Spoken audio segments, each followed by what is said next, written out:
सवेरे सवेरे आ जाए, जैसे थे ऐसे ही आपको इधर मिल लेंगे। ठीक है, कल एक बार एफर्ट भी कर लेंगे कोई गवर्नमेंट के पास जाने का और आपकी मेमोरेंडम देने का। ठीक है, तो अभी आपसे रिक्वेस्ट है, आप इधर से चले जाइए प्लीज। अननेसेसरी आप लोग मतलब केस और एफआईआर के चक्कर में मत पड़िए प्लीज। मैं ऐसे एल्डरली ब्रदर मैं आपसे बात कर रहा हूँ। देखो मेरे पास ना कोई पुलिस वाला नहीं है, मैं और अपनी एसीपी, ये भी आईपीएस है, ये भी देखो ये यूपीएससी लिख के आया हुआ है। अरे दूर दूर से आए। देखिए परमिशन ली थी हमने डिमांड रखी थी 23 से 26 तारीख की। एसएचओ साहब ने हमें बार्गेनिंग करके बोला कि तुम एक दिन चला लीजिए। उन्होंने बार्गेनिंग करके हमें 2 दिन की परमिशन दी। हमने उसमें भी सहमति दी कि हमारी अगर 2 दिन के, हमने बोला अगर हमारी 1 घंटे में भी बात मान लेंगे तो हमें यहाँ बैठने का कोई शौक नहीं है, हमें यहाँ गली में यहाँ कहीं पे बैठने का हमें कोई शौक नहीं है। बार्गेनिंग करके हमें 2 दिन की परमिशन मिली। उसमें हमने फुल डे फुल नाइट का परमिशन लिखा था। उन्होंने हमें अपने कागजों में डे का परमिशन दे दिया, नाइट का परमिशन काट दिया। उन्होंने एक चालाकी और खेली। कल उन्होंने कॉल थी कि 25 तारीख को रात को किसान आंदोलन वाले जो लोग हैं उनकी आने की यहाँ कॉल है। तो रात को जो हमारा इंफ्रास्ट्रक्चर लगना था वो हमें लगाने नहीं दिया गया। सवेरे 10 बजे आकर हमारे स्टूडेंट्स ने साथ मिलकर, हमारे वॉलंटियर्स ने मिलकर हमारा टेंट लगाया। इस करके जो हमारी जो व्यवस्था हम कर पा नहीं सकते थे, क्योंकि एकदम बच्चे बहुत आए। बच्चे आने का मतलब आप ये भी तो समझे, सरकार ये भी तो देखे कि ये बच्चे जो जितने परेशान थे तो ये घर में कैसे बैठ जाएंगे। जब कुत्ते का एक ऑर्डर आया तो डोगेश का जो जिसको डॉग का जो ऑर्डर आया उसके लिए पूरी दुनिया रोड पर थी। हम क्या किसी के बच्चे नहीं है क्या?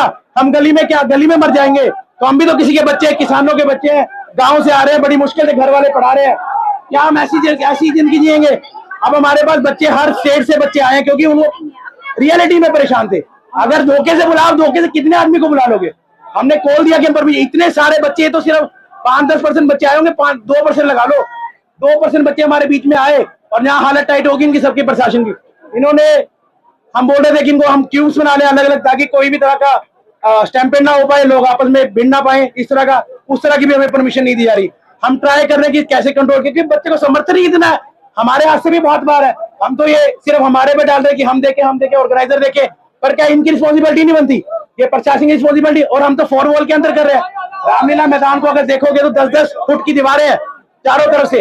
हम तो बाहर कहीं जा ही नहीं रहे, हम तो किसी को परेशान कर ही नहीं रहे क्या? तो अब बच्चे यहाँ रुकने की डिमांड कर रहे हैं। बच्चे यहाँ से जाने के लिए बिल्कुल तैयार नहीं है। ऑर्गेनाइजर्स ने ट्राई किया बोलने के लिए, पर बच्चे यहाँ से जाने के लिए ट्राई नहीं है, क्योंकि वो रियलिटी में परेशान है। अगर उनको रोटी नहीं मिली, उनका फ्यूचर सब नरक में जाएगा। क्या वो इसी तरह मर जाएंगे? तो वो रियलिटी में परेशान, इसलिए यहाँ जा नहीं सकते हैं।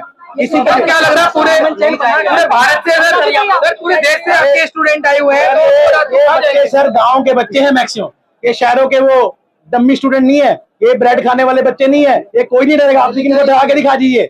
और ये भी जो जितने प्रशासन करे सब हमारे गांव के बच्चे हैं, हमारे साथ ये भी एसएससी पढ़ के है, पता इनको भी है, पर ये क्या करें, इनकी भी तो नौकरी है। फैसला क्या खाली करेंगे या नहीं करेंगे?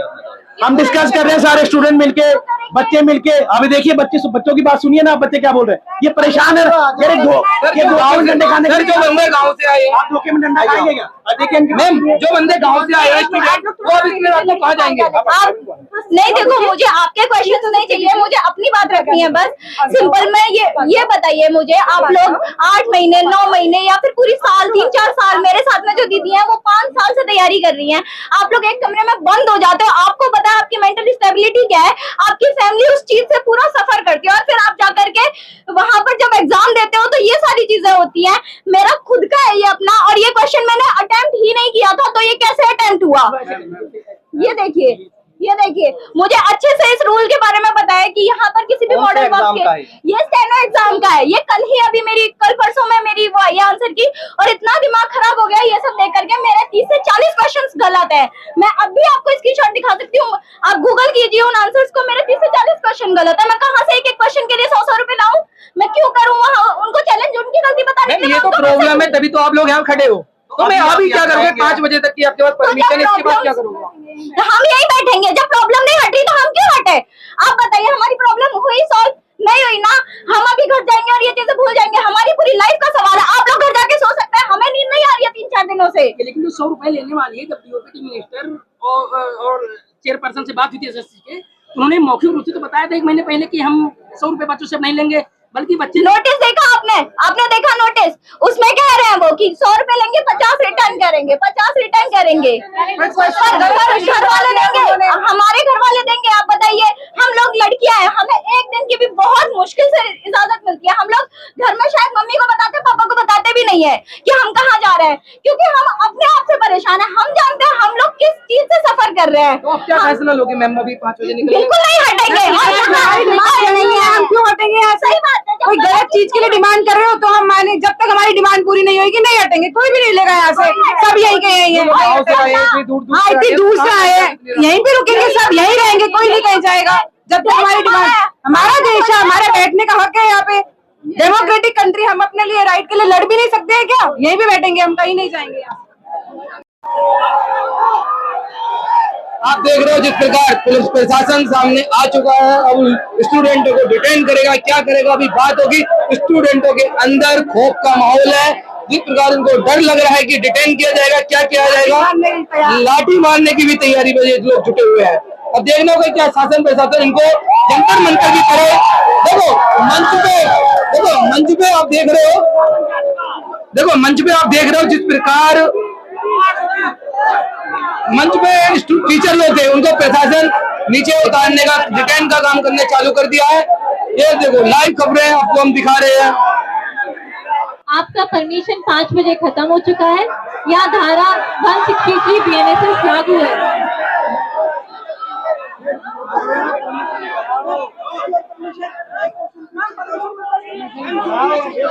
देखो मैडम सामने है और देखना होगा कि क्या है।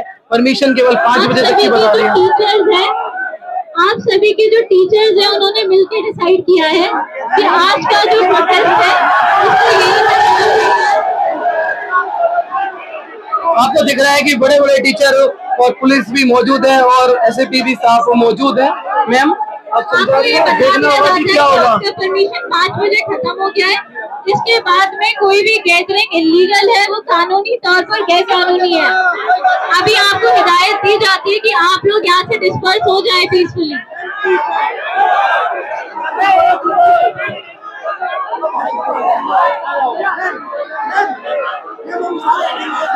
SSC हाय, SSC हाय, SSC हाय, SSC हाय,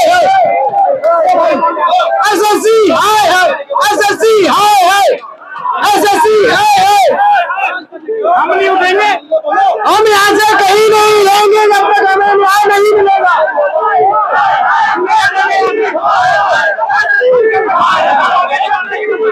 5 बजे तक की परमिशन है, जैसे प्रशासन बता रहे हैं। तो अब क्या अगला स्टेप होगा कि खाली करोगे या नहीं? कल हमारी प्रशासन से लगातार यही मांग है कि जो बच्चे बाहर से आए हैं उनको यहाँ रुकने की इंतजाम करा जाए, या टीचर हमारे इंतजाम करने को तैयार है, उन्हें परमिशन दी जाए। और सारा बच्चा यह टीचर्स की आवाज सुनने के लिए तैयार है कि उनके साथ बैठने के लिए रात भर तैयार है।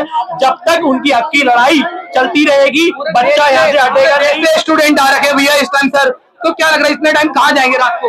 यहाँ रात को बच्चा जुटा रहेगा, डटा रहेगा और बच्चा अपने अधिकार की लड़ाई और हक की लड़ाई के लिए खड़ा रहेगा। ये तानाशाही सरकार हम लोगों के हक अधिकार को छीन रही है। ये SSC को समझना ही होगा और उनको आना ही पड़ेगा।